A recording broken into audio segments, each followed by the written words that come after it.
Welcome back, and it's quite frankly been too long since we had our good friend Dan Perkins with us. He's a political commentator, the host on What's on My Mind podcast, one of the most listened to ones out there.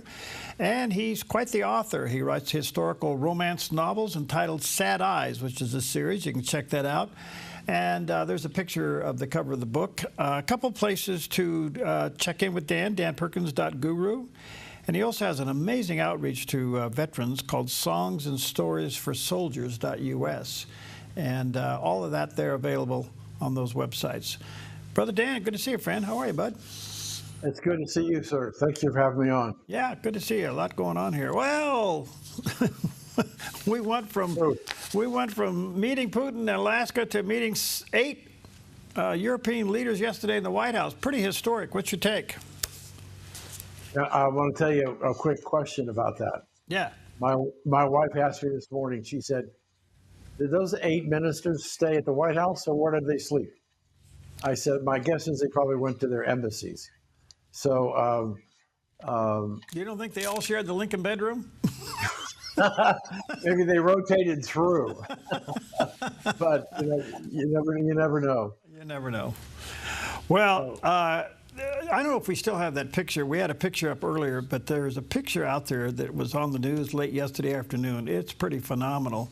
And it shows the president sitting behind the desk in the Oval Office with all 8 European leaders in a semicircle in front of him. Historic picture. So no question. Anyway, what's your take? There it is. I don't know if you can see it at your end. I can, yes. Okay, it's pretty amazing. And you look at this and you go, wow. We've never seen anything like this. So, and if you take a quick look at that picture and go from my left to right, and you see the big chart on the wall, look who's behind the chart. Reagan. You got it. Yeah. Yeah, it's pretty looking down on everybody. So anyway, what do you think? What do you think of the president's efforts so far and what he's trying to do here? Historic, amazing, unbelievable. You pick the adjective. I don't care. There was a wonderful line that I heard yesterday. In practically any other administration, to bring all of these people together at one time would take years of planning. And he did it in days. Brought them all in. They had meetings. They got together. You could tell by the body language at the other places they were sitting. They were engaged. I mean, I can't think of the last president who was that engaged with the European Union, NATO, or whatever you want to call it now. But clearly, and if you could go back to the picture, if you still got it handy, I think it's important. And I would put a caption on this picture. Yeah. Schools in. Mm-hmm. You got the teacher at the desk and all those students in the chairs listening to the teacher.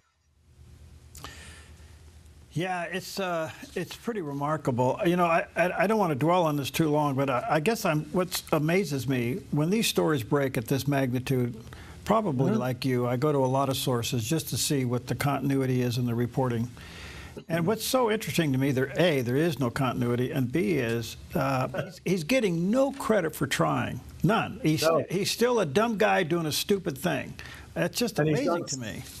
He's settled 6 wars since he's been in office. Yeah. And nobody on the left is willing to acknowledge it. And my guess, if he pulls off the victory in Ukraine, the Democrats will, and somebody decides to actually nominate him for the Nobel Prize. If he gets it, it's going to be everybody else is responsible. Trump had nothing to do with it. Well, apparently Hillary's for it if he settles this one.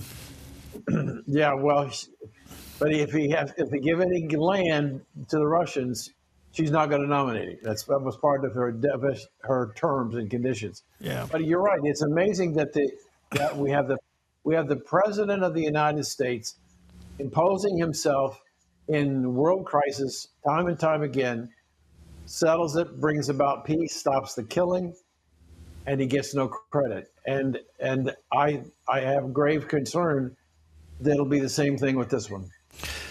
Okay, so let's unpack this a little bit. Why do you think the president had the other 7 European leaders come to be with him in meeting President Zelensky?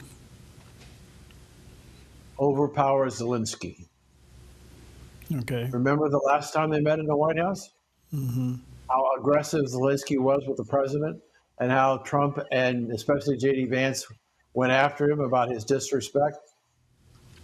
He's got a situation where he brought in the cavalry, and that cavalry is the European nations who've decided that they're going to not only give him more money, but they're going to support him, provide some soldiers for peacekeeping. He needed somebody to overwhelm Zelensky to try and get him to take the deal, whatever the deal is. We don't know for sure, but whatever the deal is, go and meet with Putin and strike a deal and get this thing over with. Because the economic opportunity for Russia, the United States, and Europe in the rebuilding of Ukraine is going to be phenomenal, just as much as it's going to be in Gaza. And we want to bring these economies back, and we want to create jobs and bulldoze the rubble out and build all new. It's going to be a tremendous opportunity for the European nations to rebuild Ukraine and the United States to assist, plus the minerals coming out, and we can do the same thing in Gaza. So it's being driven, and I don't mean to put this in a negative sense. I'm putting it in a hopefully a positive sense. We hear so many times the discussion about all these kinds of deals. It's always about the Benjamins. Well, this one is really about first stopping the killing, and then number 2, getting the Benjamins to flow into the country to rebuild it. What kind of pressure does it put on, or did it put on, Putin to consider all of these things when the other 7 European leaders came with Zelensky?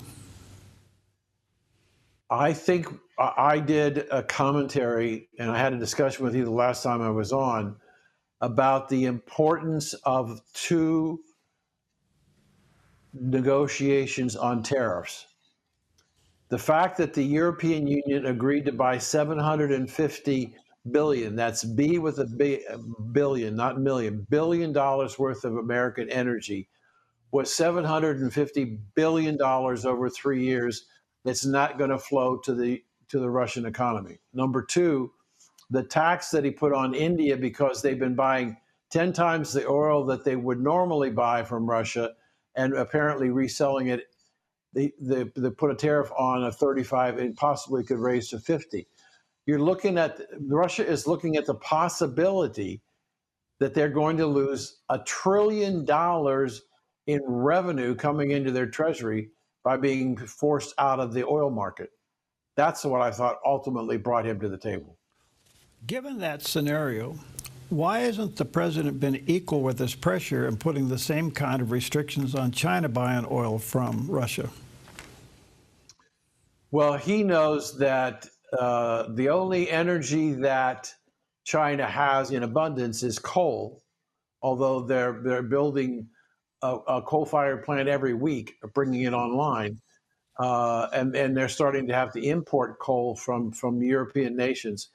I think you don't want to poke the bear too many times or too hard when you got to sit down at the table and share a meal with him. I think what's going on here is he's with these tariffs. China has been incredibly quiet. They're really not saying anything. With the tariffs that he's negotiated, and I say this all the time, and I apologize for being redundant, we are the world's biggest trading partner, bar none. Everybody in the world wants to do business with us. And now with these trade deals coming in where their tariff, which was 100 or 200%, is now down to 15, the opportunity for world trade to expand dramatically creates a problem for China because everybody wants to come into the US market, and these other countries are going to start building in the United States in order to capture market share from the Chinese. And the Chinese economy is slowing dramatically because the ships aren't flowing to the United States because China is having a difficult time to compete with the rest of the nations in the world who are aggressively wanting to be trading partners with the U.S. So you think that part of this move is to wean Russia away from China and more to Western dollars? Yes. I mean, if you think about it in this respect, in the history of these two nations, you can count on one hand out of centuries that these people actually talk to each other. They were mortal enemies and have been for centuries. And it's just in the last 5 years, because Russia had something that China wanted and China had something that Russia wanted, that they were able to strike a deal. But is it a love fest? Absolutely not. It's a matter of practicality. And with the tariffs really impacting China and will ultimately impact Russia, the two parties are going to be at each other's throats very soon. Okay, back to the meetings here. Part of what came out of this is it looks like Ukraine will not become part of NATO. However, the surrounding nations are willing to support them in a protection which would probably come under Article 5, backed by the United States. It's kind of like having the protection of NATO without belonging to NATO. Right. But this also gives an indication that Ukraine will be accepted in the EU, or not? Well, I think that, first of all, the separation of the EU versus NATO. NATO is a military organization designed to provide security for the member nations.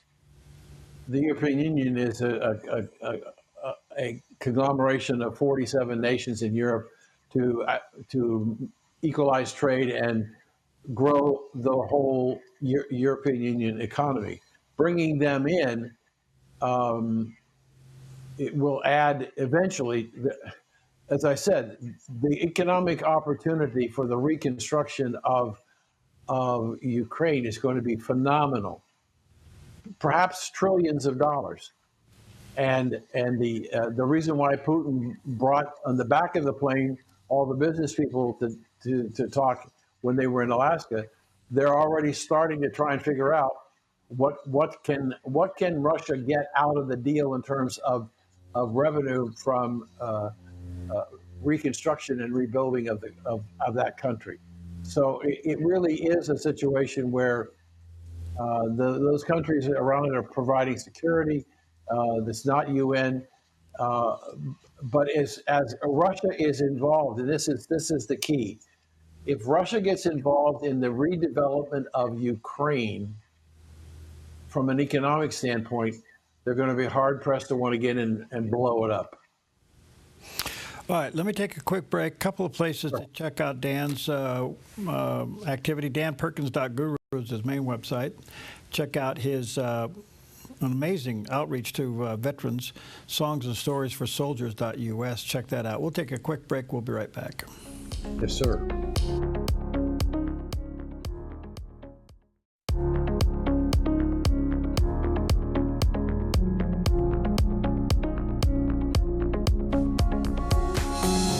Welcome back. Always a delight to have Dan Perkins with us. Check out his podcast, What's on My Mind podcast, one of the great ones out there. And also check out his romantic novel series called Sad Eyes, available online by Dan Perkins. I think you'll find those to be very entertaining. And he does have a couple of websites. DanPerkins.guru is his main site. Songs and Stories for Soldiers.us is a site where he works with veterans and does a good job. All right, so Dan, before I leave all this, there are a couple of little things here. It appears that, of course, President Zelensky goes to the meeting and says, we're not we're not giving up any land. In fact, we want our land back. And I understand that's nothing more than a power positioning for negotiation. The Right. fact of the matter is, Russia has taken over some territory, Crimea being one of the main ones. But when you look at the map, they actually have taken over. They have now in their control less than what they started with.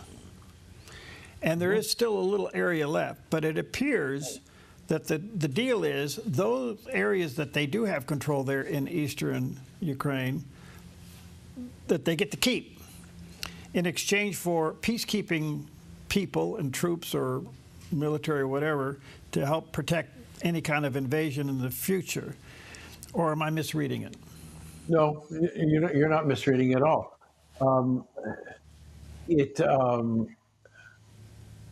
Donald Trump said yesterday, and he said it more than once in the last few weeks, one of the reasons why he wants to stop this war is that the carnage in this war has been over 1 million casualties.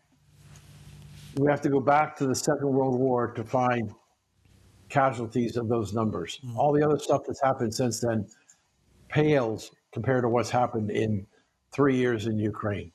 And so he wants to stop that carnage. He wants to stop the massacre of people, and